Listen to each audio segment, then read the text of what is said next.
Sí, prácticamente bueno, los compañeros que estuvieron conmigo la semana pasada me dieron ese tema muy bonito de discusión. Solo les traigo 14 diapositivas de lo que pudo haber sido fácilmente hasta 30 o 35 40 diapositivas. Entonces, vamos a ir a lo conciso. Necesito que pongan atención. Si veo que se están viendo, si no están poniendo atención, doy por vista la clase. La diapositiva, ya les digo, no se la puede pasar. Y las preguntas son de las diapositivas, pues. O sea, pongan atención, copien lo que vean en la diapositiva y les voy a decir, esta va a ser pregunta del examen, no lo voy a estar complicando la vida. ¿Sí?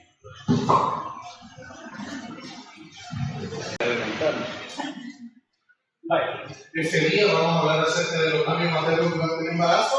Como ustedes ya sabrán,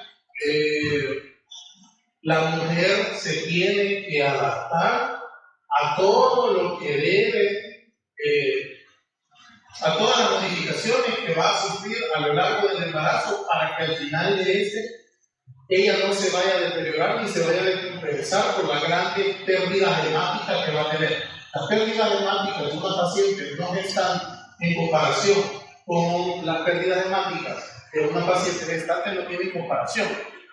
No sé cómo que tiene calcio. Entonces, el objetivo de todos estos cambios es que la madre al final del embarazo, ya una vez tenga su bebé, logre soportar estos cambios hemodinámicos y no se vaya a descompensar, no vaya a fallecer. ¿Sí? Aquí les traigo prácticamente lo que es la lechita del tema y lo que a mí me interesa que ustedes sepan.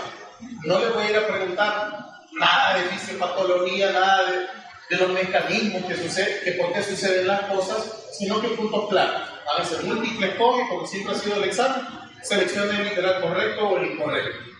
Nada más. En cuanto al aparato reproductor, como ustedes saben, el útero, en una paciente ginecológica, un útero pequeñito, pesa aproximadamente 70 gramos, y a lo largo del embarazo va aumentando de tamaño hasta convertirse en una forma gigante. Y pesa solo el útero aproximadamente 1100 gramos. Ya si nosotros aumentamos el peso de la placenta, el peso del líquido amniótico y el peso del cigote, es muchísimo más. El volumen del útero al final de la gestación va a ser más o menos de 5 litros. El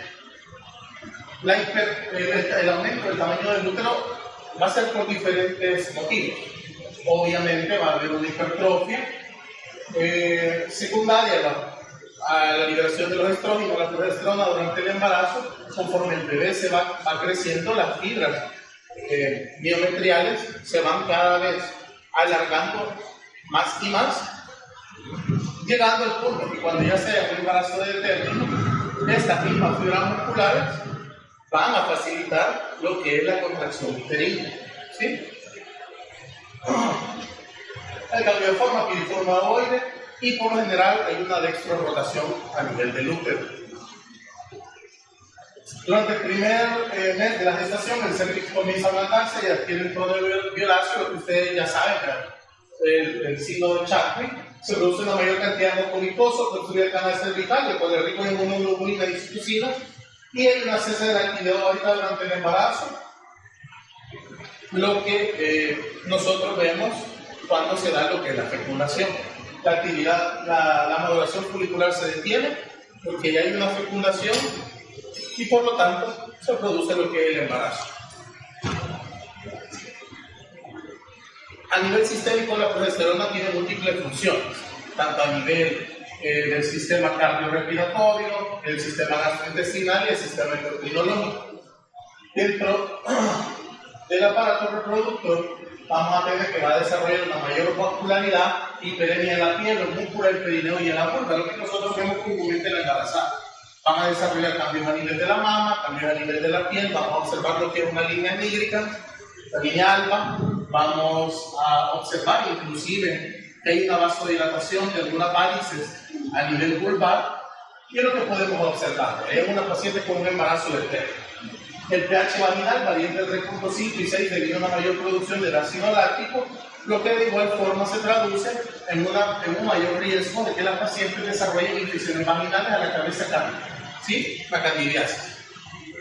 Por ese motivo, las pacientes que son obesas mórbidas, que son diabéticas, son las que más comúnmente o mayor frecuentemente se observa este tipo de patologías asociadas. En la piel vamos a tener la formación de estrías gravídicas, que van a tener ciertos factores de riesgo o van a tener cierta población que va a ser un poquito más susceptible a ella, una edad materna más joven, antecedente familiar, aumento de peso y mayor durante el embarazo. Sin embargo, a ciencia cierta se desconoce la etiología, así como, si bien es cierto, hay teorías que lo pueden explicar, no se ha dilucidado completamente. Hay una diástasis de los rectos abdominales por una distensión abdominal por el útero grávido, el crecimiento rápido del bebé, y el 90% de las mujeres va a desarrollar un cuadro de hiperpigmentación en la línea media de la pared abdominal, formando la línea negra. A nivel de los cambios hematológicos, quizás es donde hay que prestar un poquito más de atención. La hipervolemia aproximadamente empieza, eso no está anotado en la diapositiva, pero empieza a aumentar a partir de la 6ª semana, la hipervolemia, ¿sí? Esa es pregunta de examen. ¿A partir de qué semana? Es donde nosotros vamos a ver los cambios hematológicos en la paciente observada. Pasa más o menos, hay un aumento más o menos del 45-50% de la volemia. Las funciones de la hipervolemia: primero, satisfacer la demanda metabólica; segundo, proporcionar mayor cantidad de nutrientes; proteger a la madre y al feto; y proteger a la madre en el momento del parto, lo que le comentaba anteriormente. Hay un incremento del volumen plasmático, masa eritrocitaria, el aumento del volumen eritrocitario considerable de 450 ml, hay hiperplasia eritrocitaria moderada de la médula ósea, y el embarazo se vincula con la supresión de inmunidad humoral y celular. El gasto cardíaco se ve incrementado, ¿sí? Más o menos un 50%. También durante el embarazo. Aproximadamente a la semana 32 hay un aumento de este 50%, pasa a ser de 4.6 litros por minuto a más o menos 8.7 litros por minuto, ¿sí? Este aumento se ve favorecido porque hay aumento del volumen minuto, aumento de la frecuencia cardíaca, una disminución de la resistencia vascular periférica. Eso me conlleva un aumento de la poscarga. Si me aumenta el volumen minuto, me va a aumentar el retorno venoso y por lo tanto me va a aumentar la precarga. Son términos que creo que ya lo saben. ¿Ustedes lo han visto? ¿Sí? Vale, si no me lo dicen. Pero, a grosso modo, a nivel cardiovascular eso es lo que sucede, ¿sí? El recuento de los leucocitos durante el embarazo y sobre todo en el posparto puede elevarse hasta 15.000. En el posparto puede elevarse hasta 20.000 y es algo fisiológico, ¿sí? Los marcadores inflamatorios no pueden utilizarse de manera fiable durante el embarazo, casos tales como la fosfatasa, la PCR y la velocidad de electrosedimentación. Es algo que a nosotros se nos hizo la observación a nivel nacional porque muchos médicos y ginecólogos tomaban en cuenta los marcadores indirectos de sepsis para determinar si una paciente estaba séptica o no. En toda paciente obstétrica estos marcadores son mucho más inespecíficos de lo que normalmente son, por lo tanto no se recomienda utilizarlos durante la misma. Hay un aumento de la coagulación y fibrinólisis, pero manteniendo el equilibrio entre ellas. Hay un aumento de la concentración de todos los factores de coagulación, con excepción del factor 11 y el 3. Esa es otra pregunta de Sandra. Eso prácticamente ya se lo mencioné más o menos.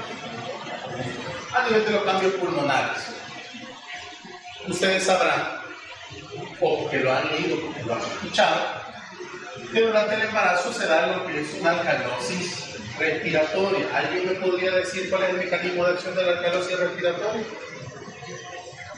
Esa va a ser pregunta de examen.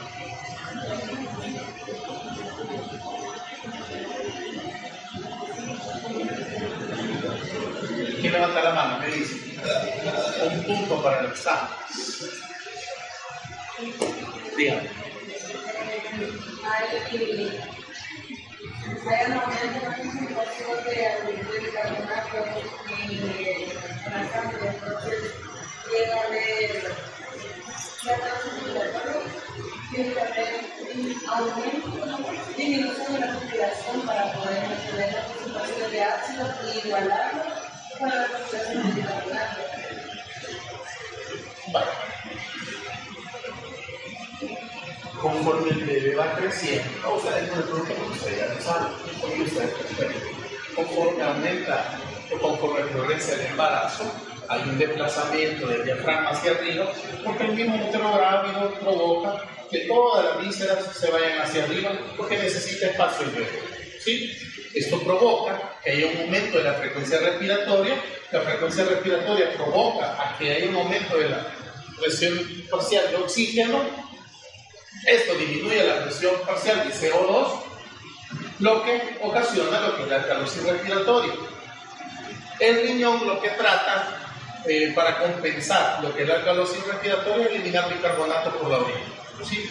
En esta paciente nosotros vamos, toda la embarazada, vamos a ver que están efectuando bicarbonato, pero es parte del mecanismo compensatorio para regular un poco lo que es la alcalosis respiratoria. ¿Sí? Hay cambios anatómicos, por ejemplo, las costillas pasan de ser oblicuas a estar un poquito más horizontales por el mismo hecho de la presión del útero grávido. Conforme van creciendo a lo largo durante el embarazo, existe un aumento del volumen minuto entre el 30 al 40%, mientras se mantiene una frecuencia respiratoria constante, pero eso al inicio. Después, la paciente normalmente va a desarrollar una taquipnea fisiológica, también va a desarrollar una taquicardia fisiológica.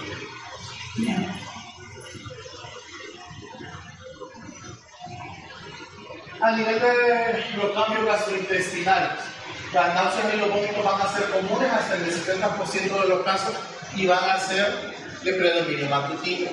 Hay una hormona que también es pregunta de examen. Hay una hormona que se produce en el embarazo que alcanza su pico máximo a las 10 semanas, porque además de algunos de ustedes se lo he comentado, que ocasiona que la mujer empiece a tener náuseas y vómitos, sobre todo en el primer trimestre. ¿Cómo se llama?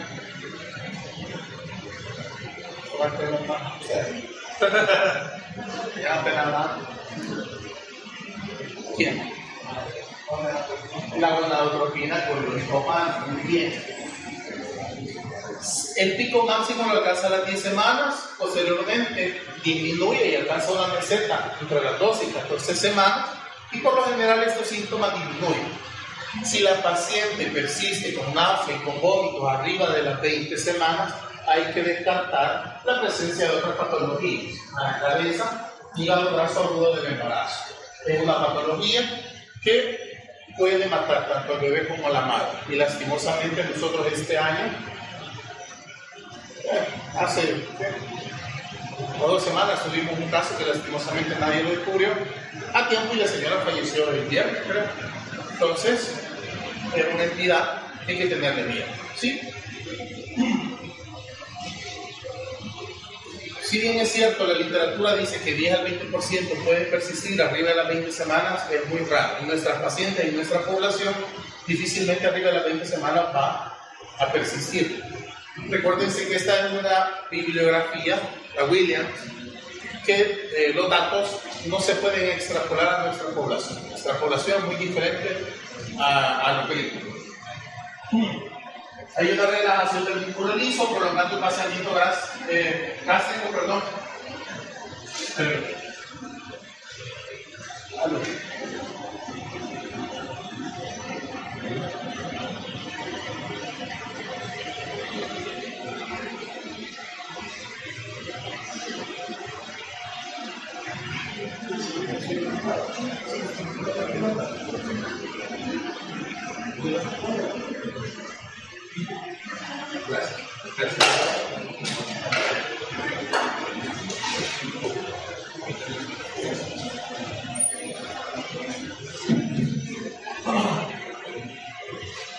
La progesterona, como les mencionaba anteriormente, tiene múltiples efectos en todos los sistemas.